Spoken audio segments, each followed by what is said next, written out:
Coming up next here at WFS 7, it is a man that is all too familiar here in London town, Louis K.O. King versus Thomas Daniel. At 90 kilograms, Malcolm, this one is going to be dynamite. King on a hot streak as of late. Oh, this is going to be explosive. There's a clue in the nickname, K.O. King. But let's get it right here. This is no easy match for him. He's against a very experienced, explosive fighter. Thomas Daniel is a champion in K1 and is coming down to London into enemy territory tonight against a hostile crowd. A lot on the line, Malcolm, and certainly many questions will be answered. Don't go anywhere, folks. It's the one everyone's been waiting for. Tommy Daniel taking on Louis King. WFS, it's time for K1 action. It's time for the main event of the evening. Please welcome, first up, Thomas the Destroyer Daniel. The big boys are in the building here tonight at Yorkhall for WFS 7. 90 kilograms, K1 is the rules. And Malcolm, a champion, come down into enemy territory here tonight. Thomas Daniel, a guy with a very strong reputation and elite experience. Chris, it might be enemy territory, but he's a confident man. As you said, he's got that experience. He's known to be durable. He's a heavy hitter himself. He's going to have a distinct height advantage, and with that experience, he'll know how to use it. If he keeps this one at range, it could be very, very difficult for Louis King to follow in his brother's footsteps tonight and get that victory. And one of the key things for Thomas is to use that experience and mix things up, remain unpredictable. Don't be a stationary target. We know he's got a chin, Malcolm, but I think the movement and the range and the technique of combinations will be important to overwhelm a very dangerous flat-footed striker in King. He'll know King is powerful. He'll know of his ability. He'll know of the nickname. And if he keeps it at range, which he's got the ability to do, he could make it a hard night and get a win in that enemy territory. And here he is in the ring, looking confident, ready to rock and roll here tonight at WFS. Thomas Daniel is in the house. Buddy Johnson brings out his opponent. And his opponent. Please welcome Louis K.O. King.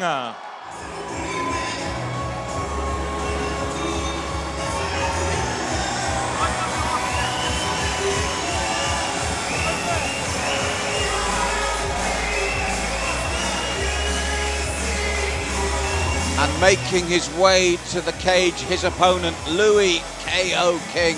The clue's there in the title. He puts his opponents away. He's the hometown favourite, and he'll be spurred on tonight by the fact that his brother, Tommy King, put in such an impressive performance against a very similar style opponent, Chris, giving away the height, but he dealt with it and he got the win. And giving away the game plan, the two letters K.O., Louis K.O. King. No secret as to what his recipe for victory is here tonight, Malcolm.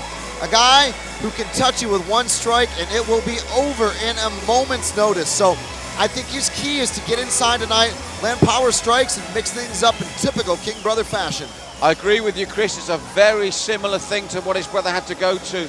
He's got to negate that height. He's got to get in early. If not, it could be a long night. But you know what? By the same token, it could be a very short night as well. And it's happening tonight here for WFS 7 in a showcase at 90 kilograms. Pro K1. Anything can happen. The most exciting striking style on the planet and one of the most exciting guys here in London. Buddy Johnson to make it all official here as we get the announcement live from London's Yorkhall. Warrior Fight Series, Yorkhall. We are ready for the main event of the evening. A professional K1 matchup at 90 kilograms. Warrior versus Warrior. Our officials are ready, our fight fans are ready, our warriors are ready. Yorkhall, Bethnal Green, for the last time this evening. Make some noise if you're ready! This is a professional K1 matchup set over three-minute rounds. Introducing first, fighting out of the blue corner. He stands 6 feet 2 inches tall and weighed in officially at 90.8 kilograms. He has a professional record of 21 wins with just 7 defeats and 15 of those wins by KO. Representing Middlesbrough, he is Thomas the Destroyer Daniel. And his opponent, Fighting across the ring in the red corner. He stands 6 feet 1 inches tall and weighing officially at 90 kilograms with 16 wins and just 3 defeats, 11 of those wins by KO. Fighting out of and representing Hazelmere, he is Louis KO King.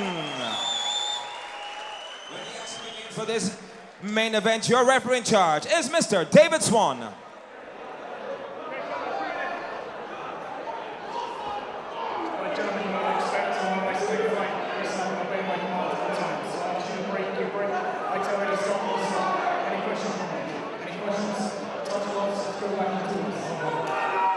So, Chris, our main event of the evening, Louis KO King against Thomas Daniel. And you heard the support there from King. If he needs any further incentive, it was the superb performance by brother Tommy earlier in the evening. And he's looking to make this a family double against a much taller man, just like Tommy had to face earlier in the evening. Tonight here at London's Yorkhall, Louis King takes on a champion in Thomas Daniel in the main event tonight. The big boys are out to play, and I think this one is going to be over quick. Well, do you know what? He's found his range early as Louis King, and that right hand's a danger. And just like Tommy had to do earlier, he has to get inside the taller man quickly, and once there, explode with his own punches, because again, at range, Louis is in danger from the chopping punches of Thomas, which will come down onto him. They can be cutting punches from that range. Nice coverage there from Thomas Daniel. He's doing the right thing when King comes in with those shots. Multiple punch combinations that typically finish with a hook. Watch King move away with his upper body away from that right hand. I'd rather he did it with his feet and got out of range rather than pull his body away, because when you pull your body away, it pulls your chin up as well, especially against a taller man. Oh, Daniel got rocked, but flurries back with some good combinations. This guy's a really crisp striker. There's a reason he's a champ, and King's got to respect that. Yes, King, as I said, when he's in, he's got to be in fast, and he's got to throw the bombs like that, and he's caught him with the right hand again.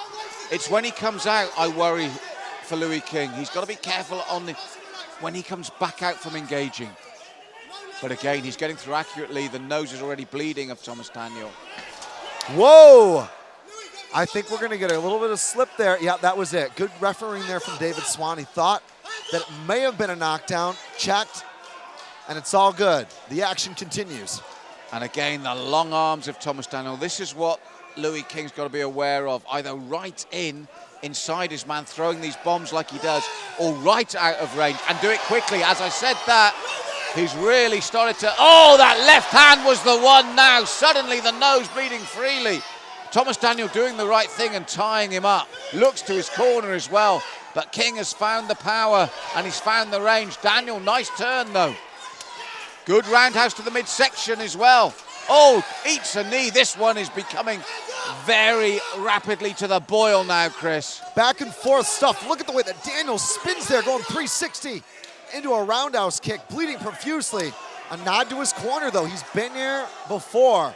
He's had to overcome adversity. He's weathered the early storm from King, and that's what counts right now. Well, as I said, for King, it's a matter of getting inside quickly, letting the bombs go, and then getting out quickly, because Thomas Daniel is accurate as his man comes out, and he uses those long limbs well.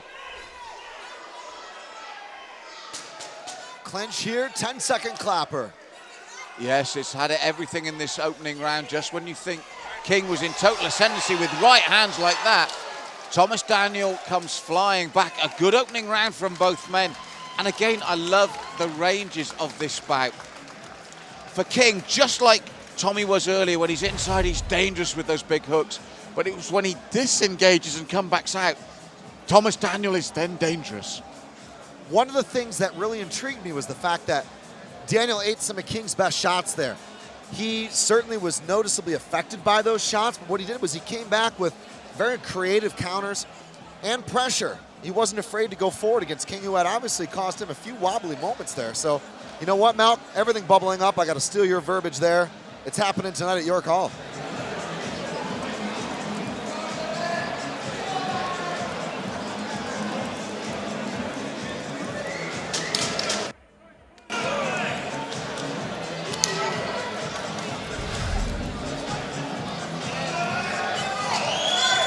So both men ready for action again in the second. And this is a battle of ranges, Chris, as simple as that. When it is at range, Thomas Daniel shows why he's so well rated and why he's so dangerous. Once he gets inside, King lets the bombs go. Just like that right hand, and then the left knee and the right hand again. Back, and that right hand landing consistently now. As King looks to chop away at the tree that is Thomas Daniel in front of him. One of the things to see in King's performance here is the fact that he really hasn't had to consider too much defense at close range. It's when Daniels is outside throwing things that he's got to worry about that.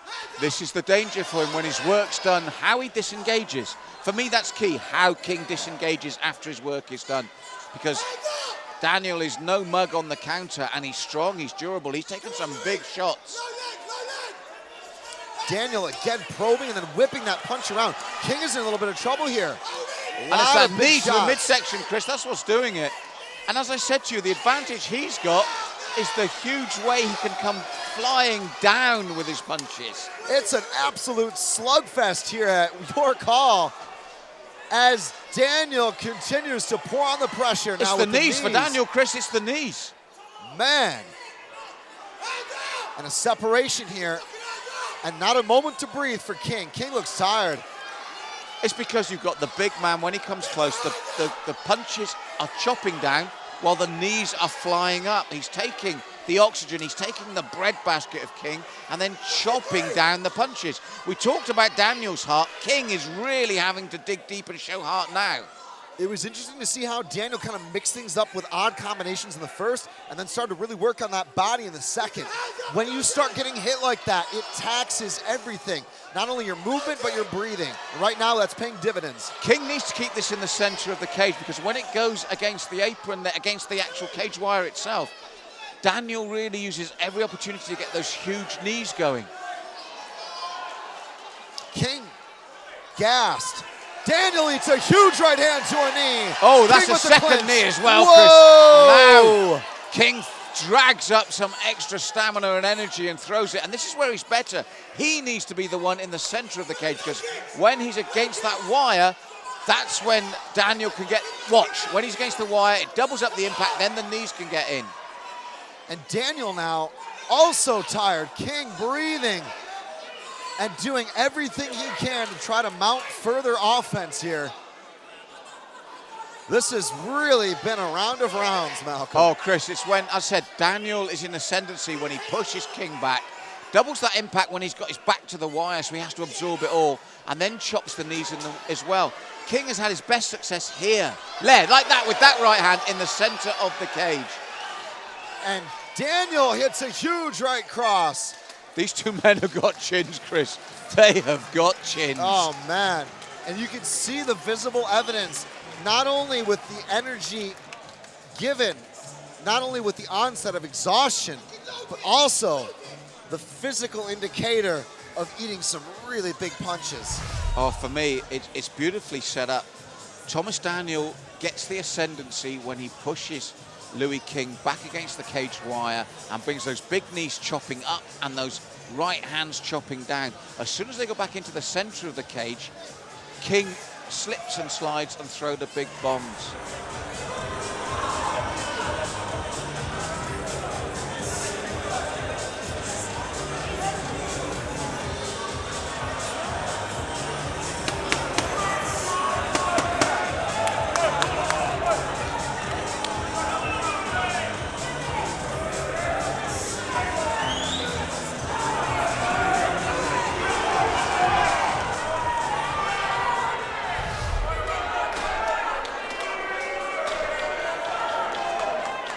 Third and final round of a war of attrition, and both men still there remarkably. And I think the key to this one is who keeps it where he wants it. If King keeps it center cage, oh, beautiful, as Daniel comes in, but Daniel gets to where he wants to be. King keeps it center state ring, he takes this bout. Daniel backs him up and gets those huge knees and rights going. King's in trouble. Sharp right hand there. One of the things about this contest is neither man has been shy of standing in front of the other. Big overhand right to a left kick from King. I like the way King gets in and out of the clinch like that. It's all about how he enters and exits. And then this is where Daniel's dangerous, Chris, when he slips it, comes back and pushes King back against the wire. And he's throwing bombs as well. That's the thing about Daniel. He's got a chin, but he can throw bombs as well. Look at that. Bites down on his mouthpiece and windmills punches in. You talk about a chin, the head rock back from the left and the right, and he's still there now, clubbing. Oh! Whoa! That was a fastball right hand. Daniel is actually talking to his corner in and out of these exchanges. Oh, he comes flying in with those clubbing punches. This is a fight for the ages. What a capstone here tonight. Daniel is turning up the pressure and the screw now because Louis is allowing him to back him up against the cage wire here. Louis needs to get back in the center of the cage and throw his own bombs. Both men are just digging deep now on pure adrenaline and will to win. And both men are just throwing from the hip as well. Daniel says, hey, let's get out of the clinch, let's bang. Referee David Swan says, let's continue. King covers up, big knee here from Daniels to a right hook. That's when he throws them, Chris. This is the danger for King. As soon as his back's against the cage, in comes the knees and the punches. He's got to get it back in the center of the cage to take this third round because I feel this third round is key to both men.